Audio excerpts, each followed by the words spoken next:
नमस्कार, आप देख रहे हैं न्यूज़ वन इंडिया। मैं हूं आपके साथ पूजा यादव। देश में कोरोना मरीजों की संख्या बढ़कर 1000 से भी ज्यादा जिस तरह तेजी से बढ़ी, अब हर दिन 1000 लगभग केसेस आ रहे हैं सामने। 1,31,868 का आंकड़ा हो चुका है। देश में अब तक कोरोना के एक्टिव मरीज हैं 73,560। देश में अब तक 54,440 कोरोना मरीज हुए हैं ठीक। देश में कोरोना से अब तक 3,867 लोगों की मौत हो चुकी है। तो 3,867 लोगों की मौत हो चुकी है।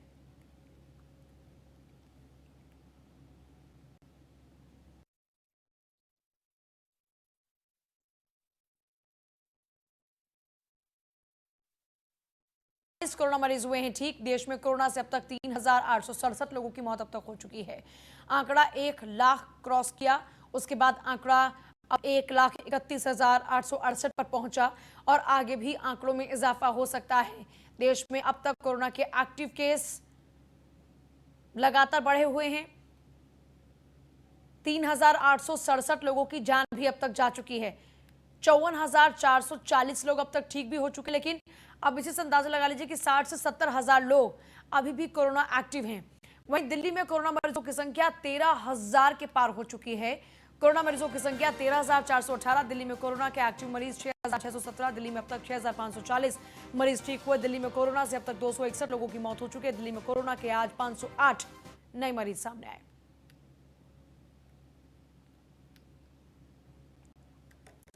6,540 मरीज ठीक हो चुके हैं, लेकिन दिल्ली में आंकड़ा 13,000 के पार पहुंच चुका है।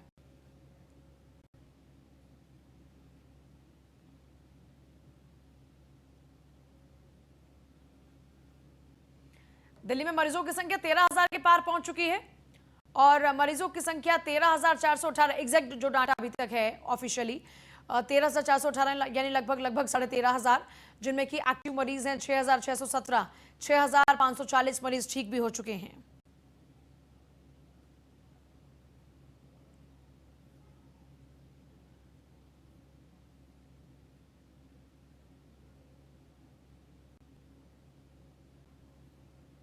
मरीजों की संख्या 13,000 के पार दिल्ली का यह आंकड़ा है करंट। और दिल्ली में देखिए आंकड़ों में इजाफा हुआ है तेजी के साथ में और कोरोना के एक्टिव मरीज 6,617 हो चुके हैं। दिल्ली में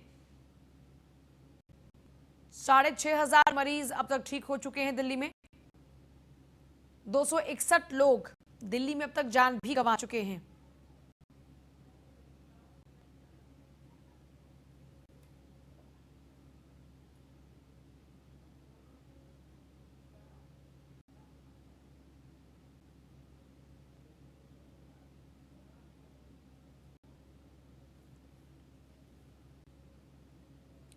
छह हजार 540 लोग तक ठीक हो चुके हैं दिल्ली में। कोरोना से अब तक 261 लोगों की मौत दिल्ली में हो चुकी है। 1,31,868 करंट डाटा है पूरे भारत का।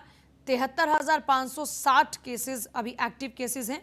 54,440 लोग रिकवर हो चुके हैं। 3,867 डेथ अभी तक हो चुकी हैं।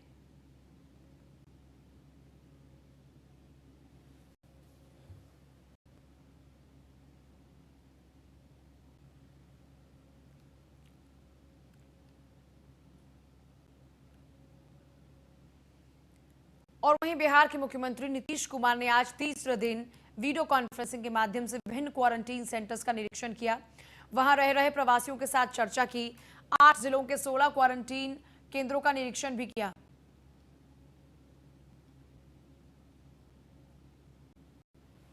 देखिए, इससे पहले भी नीतीश कुमार ने इसी तरीके से जो क्वारंटीन सेंटर हैं उनका निरीक्षण किया था वीडियो कॉन्फ्रेंसिंग के जरिए, और जो लोग वहां पर हैं उनसे बातचीत भी की थी। मकसद था जो निर्देश दिए गए हैं वो ठीक तरीके से लागू हुए भी हैं कि नहीं, ये चेकआउट करना। 8 जिलों के 16 क्वारंटीन सेंटर्स का निरीक्षण वीडियो कॉन्फ्रेंसिंग के माध्यम से किया नीतीश कुमार ने और प्रवासियों से बातचीत भी की।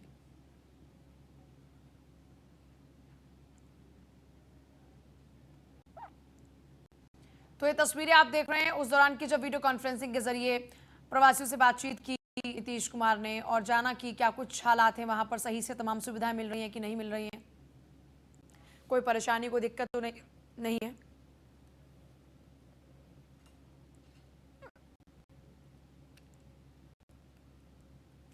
और मध्य प्रदेश में होने वाले उपचुनाव को लेकर ग्वालियर में राजनीतिक गतिविधियां तेज हो चुकी हैं। इसके साथ ही हाल ही में कांग्रेस से बीजेपी में आए पूर्व कैबिनेट मंत्री ज्योतिरादित्य सिंधिया के विरोधियों ने उनके पोस्टर लगाकर अपना विरोध प्रकट करना शुरू कर दिया। मध्य प्रदेश की राजनीति का तख्ता पलट करने वाले ज्योतिरादित्य सिंधिया का ग्वालियर गढ़ माना जाता है। वहीं कांग्रेस के प्रवक्ता सिद्धार्थ सिंह राजावत ने सिंधिया के गुमशुदा जनसेवक के नाम के पोस्टर लगाकर उनकी तलाश करने वालों को 5100 रुपए का इनाम देने की घोषणा की है।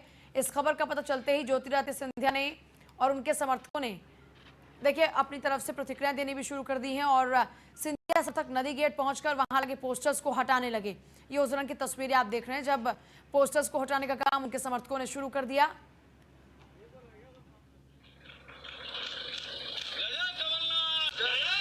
दो तस्वीरें अब आपके सामने हैं, एक तरफ पोस्टर लगे गुमशुदगी के, दूसरी तरफ सिंधिया समर्थकों ने इन्हीं पोस्टर्स को हटाने का काम शुरू कर दिया।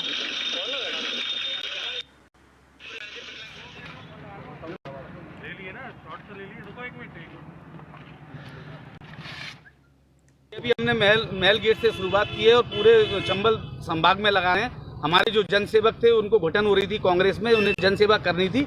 आज 3 माह से जो अतिथि विद्वान शिक्षक हैं उनको तनख्वाह नहीं मिली है, जिनके लिए उन्होंने टीकमगढ़ में बोला था कि मैं रोड पे उतरूंगा इनके साथ में, मैं इनके हक की लड़ाई लड़ूंगा। आज वो नदारत है जो संक्रमित कोरोना फैल रहा है, जो अप्रवासी मजदूर भटक रहे हैं, नंगे पैर जा रहे हैं, छाले पड़ रहे हैं, 8 माह की बच्ची को गोद में लेके जा रहे हैं और कई मृत्यु हो रही हैं। तो आज हमारे जनसेवा कहाँ हैं, तो हम उनकी नींद खोलना चाहते हैं और 5100 का नगद इनाम देंगे जो उनको ढूंढ के लेकर आएगा और उनसे जनसेवा करवाएगा। अभी हमने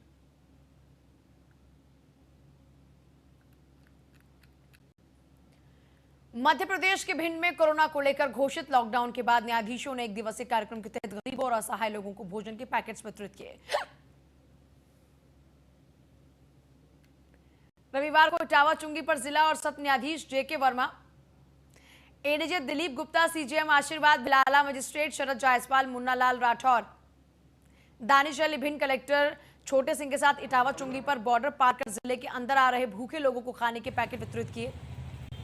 लोगों को कोरोना वायरस के बारे में जानकारी दी। वायरस के बचाव के लिए साफ सफाई, बार बार हाथ धोने के साथ ही तमाम अन्य तरह की सावधानियां बरतने की सलाह भी दी।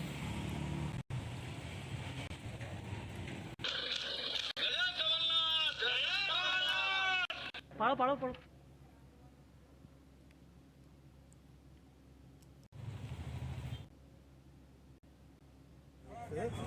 ये गरीब प्रवासी मजदूर जो लोग जा रहे हैं बेचारे, जिन लोगों को भोजन की व्यवस्था नहीं थी, तो हमारे सारे न्याय कर्मचारी ने और कलेक्टर साहब के सहयोग से ये प्रोग्राम लोगों ने आयोजित किया जिससे उनकी मदद हो सके। 2 दिन से बेचारे भूखे चले आ रहे हैं, लोगों को पानी, सैनिटाइजर और ये खाने की व्यवस्था हम लोग का। हाँ, आज ये शासन के सहयोग से और यहाँ तो राज्य विधिक सेवा प्राधिकरण की तरफ से 5 दिवसीय प्रोग्राम रखा गया था, जिसमें हम सभी न्यायाधीशगणों ने उपस्थित होकर उनकी खाने पीने की व्यवस्था की। आज भिंड जिले के जितने भी न्यायाधीशगण हैं इन सबकी ओर से खाने की और व्यवस्था की गई है। सैनिटाइजर से हटाए जा रहे हैं और ORS का घोल खिलाया जा रहा है, मास्कों का वितरण किया जा रहा है। छत्तीसगढ़ में प्रवासी मजदूरों का आना लगातार जारी है और सरकार की जिम्मेदारी थी कि उन तमाम प्रवासी मजदूरों के रहने खाने का इंतजाम करा जाए, क्योंकि जो भी लोग पहुंच रहे हैं उनको कुछ टाइम के लिए क्वारंटीन में रखा जा रहा है सुरक्षा के लिहाज से। इस कारण से छत्तीसगढ़ में कोरोना मरीजों की संख्या भी अब बढ़ती जा रही है, क्योंकि लगातार प्रवासी मजदूर पहुंच रहे हैं। इसी क्रम में बेमेतरा जिले के गारामोर बोरोत्रा में एक मजदूर कोरोना पॉजिटिव पाया गया। आगरा से अपनी पत्नी और 3 साल के बच्चे के साथ वो यहाँ पहुंचा, जिन्हें गांव के स्कूल में क्वारंटीन किया गया था। 77 और मजदूर रहते हैं यहाँ। उस मजदूर को एम्स हॉस्पिटल में भर्ती कराया गया और जिला प्रशासन द्वारा ये पूरी कार्रवाई की गई है। बेमेतरा में कोरोना का ये पहला मामला है।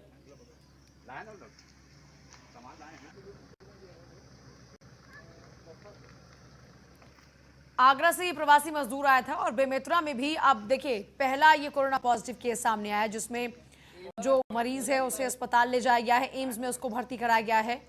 आगरा से ये प्रवासी मजदूर आया था और इसे क्वारंटीन सेंटर में रखा गया था और इसी के क्वारंटीन काल के दौरान में ही जब इसके टेस्ट सैंपल्स कलेक्ट किए गए तो पता चलता है कि ये पॉजिटिव केस है कोविड-19 का, जिसके बाद से इसको इलाज के लिए भर्ती कराया गया अस्पताल में।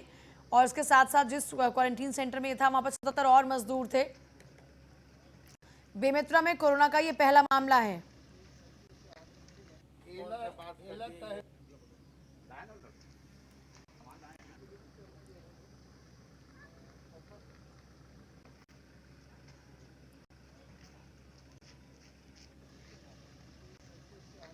तो तस्वीरें देख रहे हैं आप उस दौरान की, जब बेमेतरा से उस मरीज को ले जाया गया अस्पताल में भर्ती कराने के लिए। और इस तरह से बेमेतरा तक भी अब कोरोना पहुंच चुका है। देखिए, इन दिनों लगातार अलग अलग राज्यों में, वो चाहे छत्तीसगढ़ हो, वो चाहे बिहार हो, वो चाहे झारखंड हो, वो चाहे उत्तर प्रदेश हो, इन राज्यों में लगातार जो लोग हैं वो वापस पहुंच रहे हैं। इस दौरान में जो भी लोग अन्य राज्य से अपने राज्य में वापस पहुंच रहे हैं, उनके साथ साथ कईयों के साथ में कोरोना भी चला है और अब वो केसेस आइडेंटिफाई हो रहे हैं।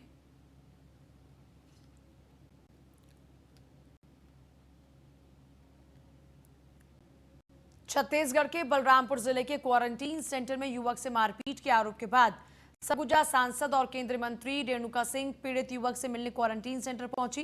पहले युवक दिलीप गुप्ता को जिला मुख्यालय के क्वारंटीन सेंटर में रखा गया और यहां उसने तहसीलदार और जनपद सीईओ के ऊपर मारपीट के आरोप लगाए थे। मामले को तूल पकड़ता देख युवक को दूसरे टीम में शिफ्ट किया गया और वर्तमान में उसे ग्राम पंचायत डौरा के क्वारंटीन सेंटर में रखा गया है। बीजेपी कार्यकर्ताओं की शिकायत के बाद केंद्रीय मंत्री रेणुका सिंह डौरा के क्वारंटीन सेंटर में पहुंचने के बाद यहां युवक को सेंटर से बाहर बुलाकर उन्होंने उससे मुलाकात भी की। रेणुका सिंह ने युवक से पूरे मामले की जानकारी ली और फिर युवक की पीठ में लगी चोट के निशानों को भी देखा और चोट के निशान देखकर सांसद रेणुका सिंह भड़क भी गई। उन्होंने वहीं पर तहसीलदार और जनपद सीईओ दोनों की ही क्लास लगानी शुरू कर दी। उन्होंने दोनों को कड़ी फटकार लगाई। कहा, युवक के साथ दोनों ही अधिकारियों ने मारपीट की है और फिर अपना जुर्म छिपाने के लिए उसे दूसरे क्वारंटीन में शिफ्ट कर दिया। रेणुका सिंह ने कहा कि पीड़ित युवक पढ़ा लिखा है, अपने अधिकारों को जानता है और यही उसके लिए अपराध बन गया। युवक ने क्वारंटीन सेंटर का वीडियो बनाकर वायरल किया था। उसके बाद दो अधिकारियों ने उसके साथ बुरी तरह से मारपीट की थी। मेरे फोन के बाद मामले में शिकायत की गई। रेणुका सिंह ने कहा कि यहाँ लड़कों को खाना गेट पर रख दिया जाता है। उन्होंने कहा कि मेरे पास शिकायत पहुंचती तो मैं यहाँ पहुंची हूँ और जब ये शिकायत पहुंची है तो मैं पहुंची हूँ। और साथ ही साथ ये भी कहा कि युवक का मोबाइल भी चोरी कर लिया गया।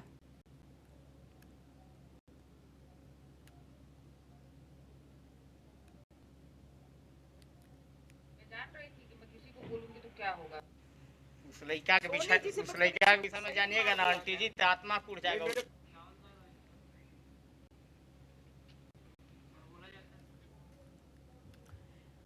मध्य प्रदेश के डिंडोरी में कोतवाली थाने में बीजेपी कार्यकर्ताओं ने एक व्यक्ति के खिलाफ में लिखित शिकायत दी है।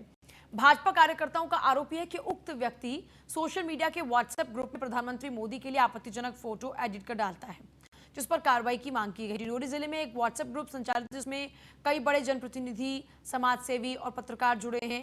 इस ग्रुप का नाम सामाजिक कार्यकर्ता बताया जा रहा है, जिसमें नेमी नामक शख्स के द्वारा देश के प्रधानमंत्री की फोटो से छेड़छाड़ कर उसे वायरल किया गया। इसी को लेकर ग्रुप में जुड़े समाजसेवियों ने ग्रुप में आपत्ति दर्ज की। पोस्ट डालने वाले की प्रोफाइल में खाकी वर्दीधारी व्यक्ति की एक तस्वीर नजर आती है, इसका नाम नेमी लिखा हुआ है। मामले ने तूल पकड़ा। भारतीय जनता पार्टी के कार्यकर्ता आक्रोशित हुए और डिंडोरी कोतवाली पहुंचकर उस शख्स के खिलाफ में एफआईआर दर्ज करा चुके हैं।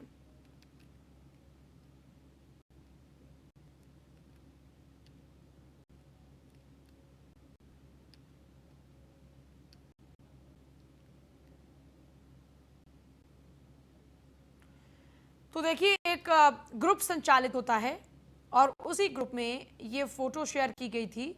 ये जो तस्वीरों के साथ छेड़छाड़ की गई है, उसी को लेकर आपत्ति दर्ज कराई गई है भारतीय जनता पार्टी कार्यकर्ताओं के द्वारा और इसी को लेकर शिकायत दर्ज कराई गई है। जिस शख्स ने ये पोस्ट साझा की थी ग्रुप में, उसके खिलाफ मामला दर्ज हुआ है।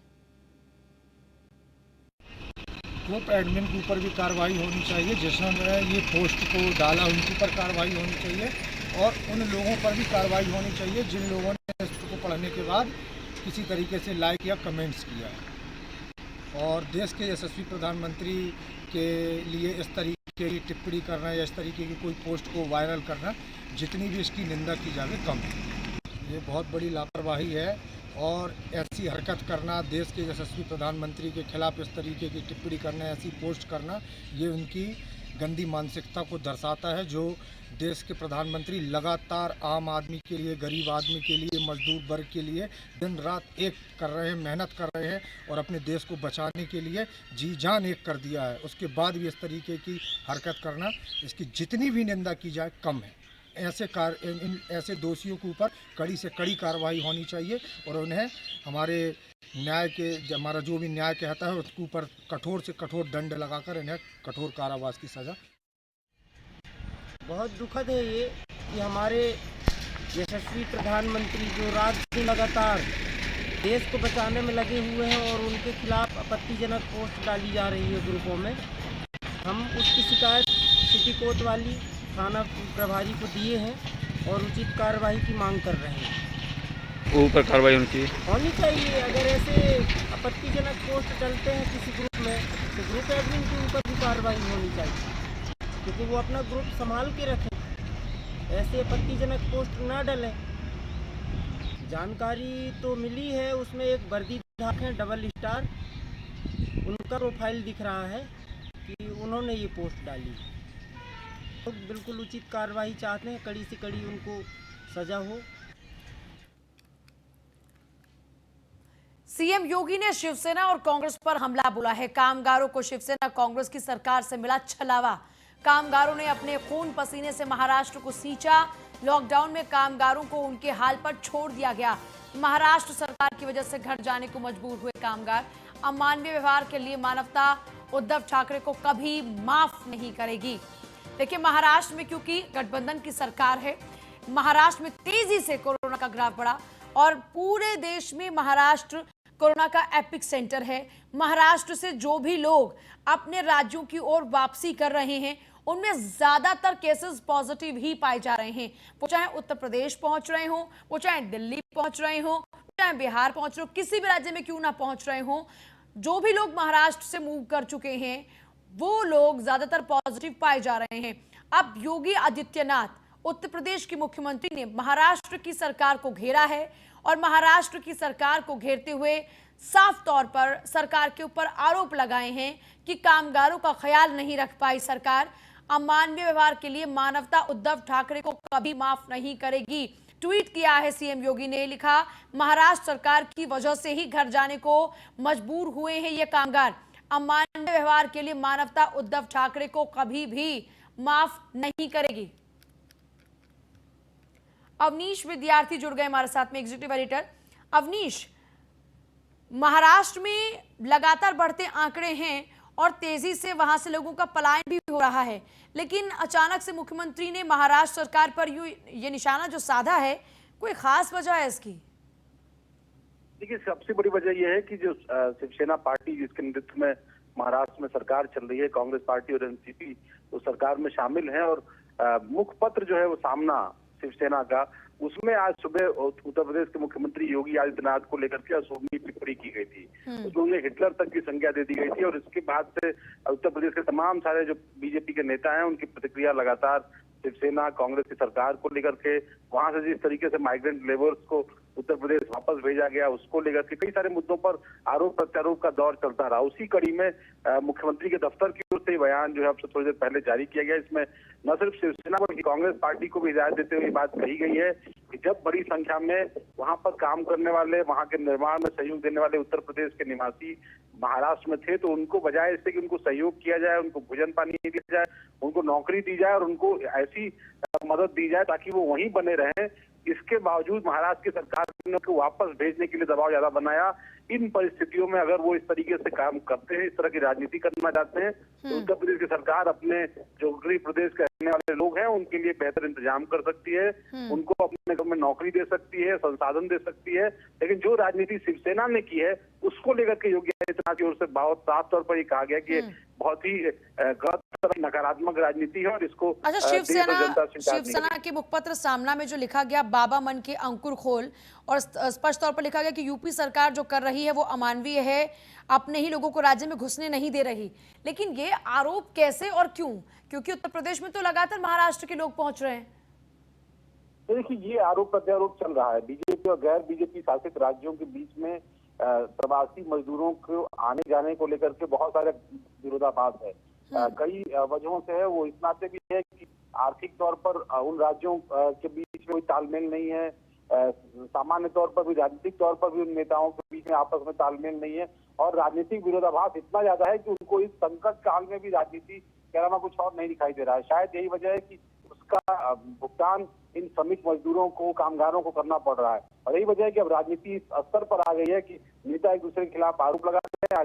सुबह मुखपत्र सामना में जिस तरीके की जो है अशोभनीय टिप्पणी की गई, और अब उत्तर प्रदेश सरकार की ओर से, उत्तर प्रदेश मुख्यमंत्री के दफ्तर की ओर से इस मामले में शिवसेना और कांग्रेस को निशाने पर रखते हुए जवाबी कार्रवाई की गई, जवाबी बयान दिया गया है।